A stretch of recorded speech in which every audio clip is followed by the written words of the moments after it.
On dit souvent que l'esclavage moderne ne se voit pas parce qu'il se cache derrière des écrans 4K et des machines à café Nespresso.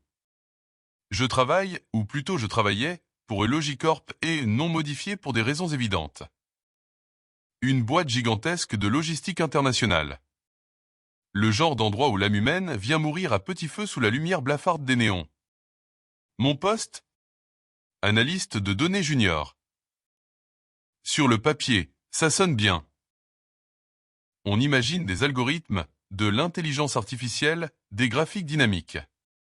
La réalité ? J'étais un copier-colleur humain.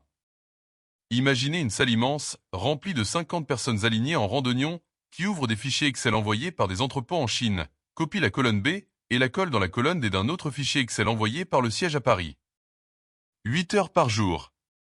5 jours par semaine. C'était abrutissant. C'était inefficace. C'était une insulte à l'intelligence. Et au-dessus de nous, dans un bureau vitré qui surplombait l'open space comme une tour de guet, il y avait Stéphane. Stéphane. Le genre de manager qui a lu l'art de la guerre et de son DSU mais qui ne sait pas convertir un fichier PDF en Word. Toujours en costume bleu marine trop cintré, chaussures pointues, bronzage UV même en novembre. Stéphane ne travaillait pas. Stéphane faisait du management. Ce qui consistait essentiellement à passer derrière nous pour demander « Et alors, on en est où sur le reporting ?» Le codir attend. Il ne savait pas ce qu'était le reporting. Il ne savait pas ce qu'on faisait. Mais il savait très bien s'approprier les résultats. Je suis un geek. Un vrai. Je code depuis que j'ai 12 ans. Python, SQL, C++, c'est ma langue maternelle. Au bout de 3 mois chez Logicorp, je n'en pouvais plus. Je voyais mes collègues, des gens brillants, s'épuiser à faire des tâches qu'un script de 10 lignes pouvait faire en une seconde. Alors, j'ai commencé à travailler la nuit. Pas pour la gloire. Pour ma santé mentale. J'ai commencé à analyser la structure des fichiers de l'entreprise. C'était un bordel sans nom, mais il y avait une logique. Soir après soir, week-end après week-end, j'ai construit un outil. Je l'ai appelé Nexus. Nexus n'était pas juste une macro Excel. C'était une application complète codée en Python. Elle se connectait automatiquement au serveur FTP des entrepôts, téléchargeait les fichiers bruts, nettoyait les données, corrigeait les erreurs de saisie et générait les rapports finaux formatés parfaitement.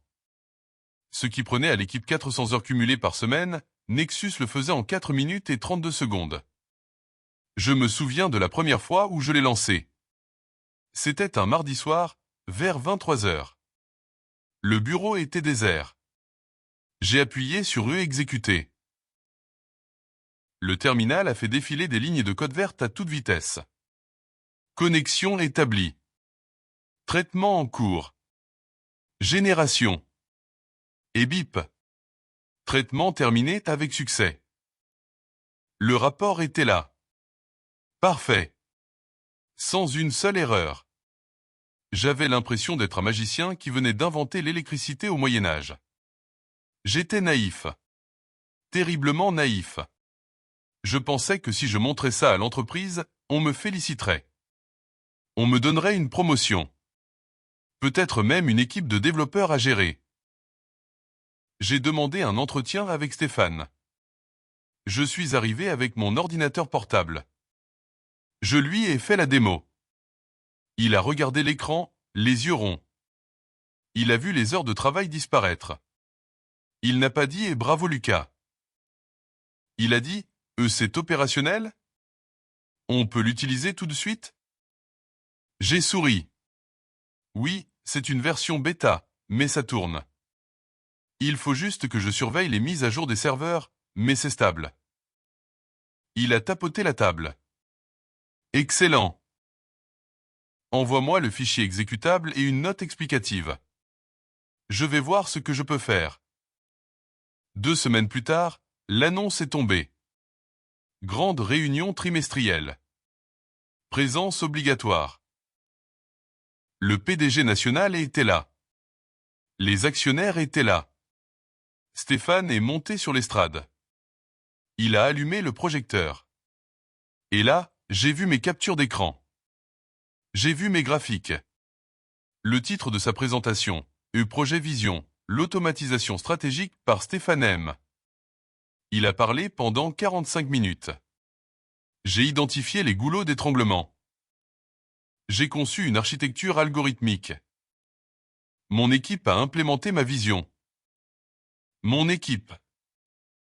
Je me suis enfoncé dans ma chaise. Les collègues me regardaient du coin de l'œil. Ils savaient. Tout le monde savait que Stéphane ne savait pas allumer un projecteur sans aide. Mais personne n'a rien dit.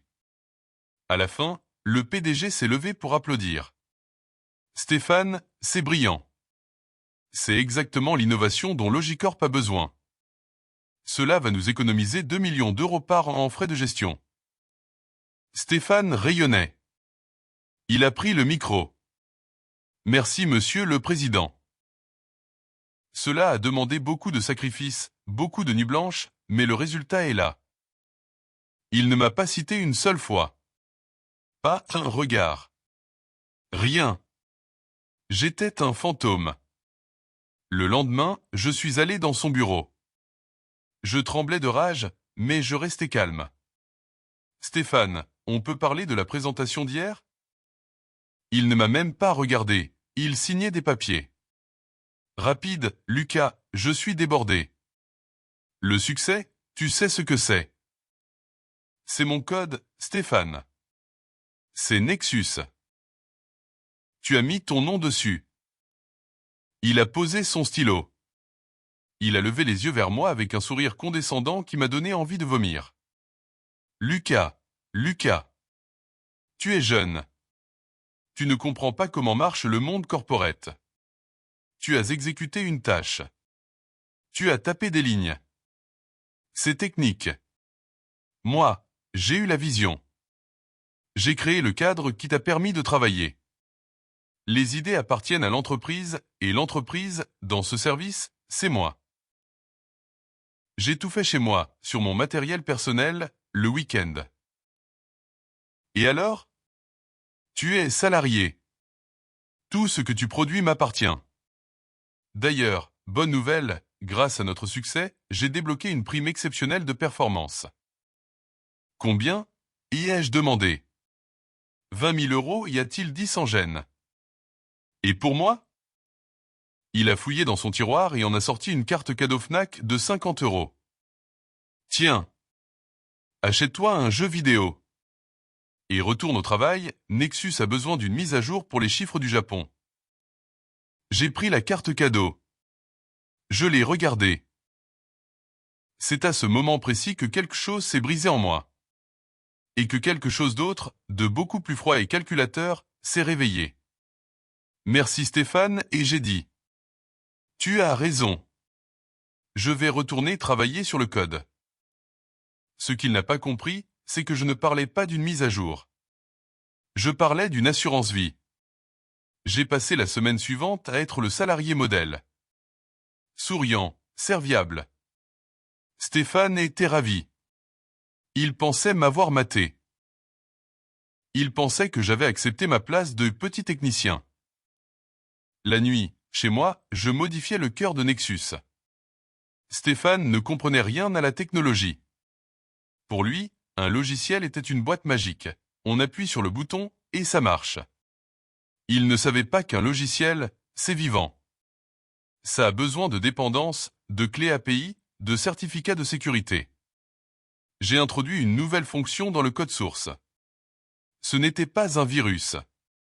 Ce n'était pas un bug. C'était une procédure de vérification de licence. J'ai codé le système pour qu'il aille vérifier, chaque lundi matin à 8 heures précises, la présence d'un token et une clé numérique sur un serveur distant sécurisé. Ce serveur m'appartenait.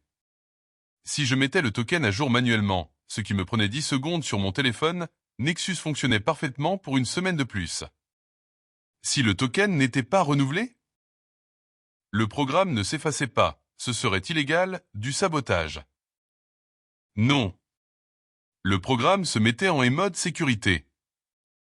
Il se verrouillait totalement pour protéger l'intégrité des données. J'ai appelé cette fonction le protocole Icar.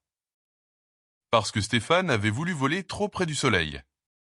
3 semaines plus tard, j'ai posé ma démission. J'avais trouvé un autre poste ailleurs, mieux payé, dans une boîte de cybersécurité qui respectait ses développeurs. Stéphane a pris ma lettre avec dédain. Tu pars? Dommage. Tu faisais du bon boulot d'exécution. Mais bon, personne n'est irremplaçable. Nexus tourne tout seul maintenant. C'est vrai, et ai-je répondu. Mais assure-toi de bien lire la documentation technique que j'ai laissée sur le serveur. Oui, la paperasse technique, je ferai lire ça par un stagiaire. Il n'a jamais lu la documentation. S'il l'avait fait, il aurait vu, à la page 42, en petits caractères, maintenance critique. Le certificat d'authentification administrateur doit être renouvelé hebdomadairement par le créateur principal. Mais Stéphane ne lit pas. Stéphane manage. Mon dernier jour était un vendredi. Stéphane organisait un pot de départ, pour lui-même, pour fêter sa prime. Il ne m'a même pas invité. Je suis parti à 17h. J'ai rendu mon badge. J'ai formaté mon PC Pro. En sortant, j'ai croisé le regard de Stéphane à travers la vitre de son bureau. Il levait une coupe de champagne avec le directeur financier. Profite bien, et ai-je murmuré. Il te reste 63 heures. Le lundi suivant, je ne me suis pas levé à 7 heures. J'ai dormi jusqu'à 9 heures. Je prenais mon petit déjeuner tranquillement quand mon téléphone a vibré une première fois.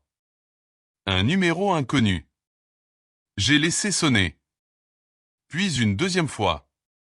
Puis un SMS d'un ancien collègue, Karim. Mec, c'est la panique ici. Nexus ne se lance pas. Stéphane hurle. J'ai souri en trempant ma tartine dans mon café. Le lundi matin, c'est le moment critique chez Logicorp. C'est là qu'on consolide toutes les ventes du week-end mondial. Sans Nexus, ils étaient aveugles. À 9h30, j'avais 12 appels manqués de Stéphane. À 9h45, j'avais un message vocal. Sa voix n'était plus celle du manager arrogant. Elle était aiguë, paniquée.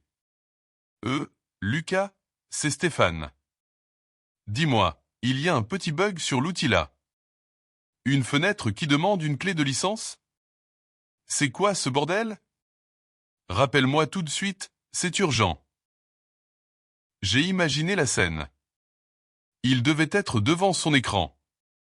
La fenêtre pop-up que j'avais désignée s'affichait en rouge vif. Erreur 403. Certificat expiré. Veuillez contacter l'administrateur système, Lucas D. Sans authentification, les données restent chiffrées par sécurité. À 10h, c'est le directeur informatique, DSI, qui a appelé. Lui, c'est un vrai tech. Il ne m'aimait pas trop, mais il me respectait. J'ai décroché. Allô? Lucas. C'est Marc, de la DSI. On a un problème. Je ne travaille plus chez vous, Marc. Je sais. Écoute. Stéphane a essayé de lancer le truc. Ça a planté. On a essayé de contourner la sécurité, mais le code est compilé, on ne peut pas accéder à la source. Tout est bloqué. On a 4000 commandes en attente. On perd environ 50 000 € de l'heure. C'est fâcheux et 10 jeux d'un ton neutre. Stéphane n'a pas renouvelé le token? Quel token? Il dit qu'il ne savait pas. C'est dans la doc, page 42. Il l'a reçu avant mon départ. Silence au bout du fil. Marc a dû comprendre à cet instant précis que Stéphane était incompétent. Lucas, tu peux venir nous aider? Je suis consultant freelance maintenant, Marc. Je ne travaille plus gratuitement. Combien? Mon tarif d'urgence est de 300 € de l'heure. Avec un minimum de facturation d'une journée. Et je veux un contrat signé avant de toucher à quoi que ce soit. J'ai entendu Marc soupirer. Je te passe le PDG. Je suis arrivé chez Logicorp à 11h30. En taxi, payé par la boîte. Je ne portais plus mon vieux sweat à capuche gris. J'avais mis une chemise propre. L'ambiance dans l'open space était apocalyptique. Les gens couraient partout avec des feuilles de papier. C'était le retour à l'âge de pierre. Stéphane m'attendait dans le hall. Il était en sueur. Littéralement. Sa chemise était trempée sous les aisselles. Lucas. Enfin. C'est n'importe quoi ton truc, tu as saboté le système. M'a-t-il agressé direct. Je me suis arrêté. J'ai regardé Marc, le DSI, et le PDG qui descendaient les escaliers. Monsieur le directeur, et ai-je dit calmement. Si je suis accusé de sabotage, je repars tout de suite. Mon avocat se fera un plaisir de prouver que c'est un défaut de maintenance dû à la négligence du management actuel. Le PDG, un homme froid et pragmatique, a posé une main sur l'épaule de Stéphane pour le faire taire.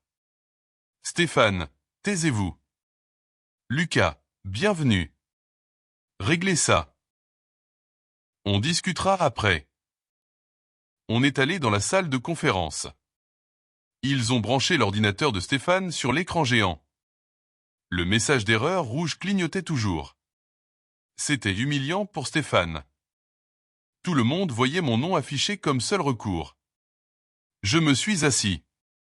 J'ai sorti mon propre ordinateur. Bien. Le système s'est mis en sécurité car l'opérateur certifié, moi, n'était plus détecté.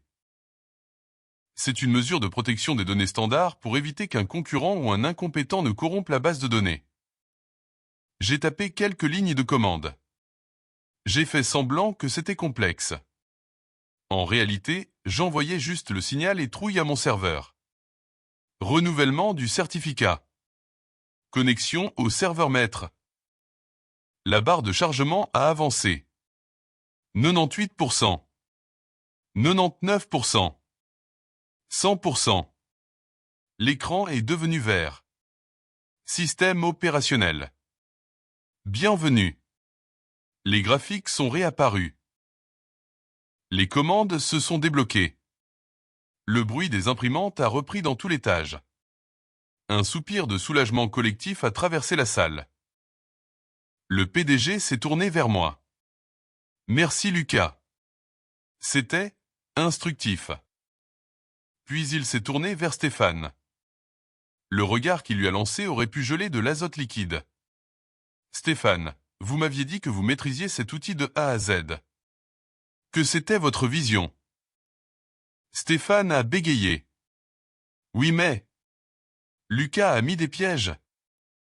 Lucas a mis une sécurité et a coupé le DSI. Une sécurité documentée dans le manuel que vous n'avez pas lu. Et d'ailleurs, en regardant les logs, je vois que 100% du code a été écrit par le compte utilisateur de Lucas. Il n'y a aucune trace de votre intervention, Stéphane. Le mensonge de Stéphane s'effondrait en direct. Son vol de propriété intellectuelle, son incompétence, sa négligence. Tout était exposé. Le PDG m'a regardé. Lucas, combien nous devons-nous pour cette intervention? Comme convenu, forfait journée d'urgence, 2400 € achetés. Payez-le, y a dit le PDG à son assistant. Tout de suite. Puis il a ajouté, Lucas, nous avons besoin que ce logiciel continue de tourner. Accepteriez-vous un contrat de maintenance externe? Bien sûr. À mes tarifs de consultant. Nous allons étudier ça. Stéphane, dans mon bureau. Maintenant. Je suis sorti du bâtiment avec un virement instantané de 2400 € sur mon compte. C'est plus que ce que je gagnais en un mois net chez eux. En sortant, j'ai vu la sécurité accompagner Stéphane vers la sortie avec un carton. Il ne m'a pas regardé. Il pleurait presque. J'ai appris plus tard par Karim ce qui s'était passé. Stéphane a été licencié pour faute grave, mensonge à la direction et mise en danger de l'activité. Ils ont découvert qu'il avait falsifié d'autres rapports pour obtenir sa prime. Logicorp lui réclame le remboursement des 20 000 € en justice. Quant à moi, Logicorp est devenu mon premier client freelance. Il me paie désormais 1500 € par mois juste pour y maintenir un Nexus. Ce qui consiste, concrètement, à appuyer sur un bouton chaque lundi matin depuis mon lit pour renouveler le token. Ça me prend 10 secondes.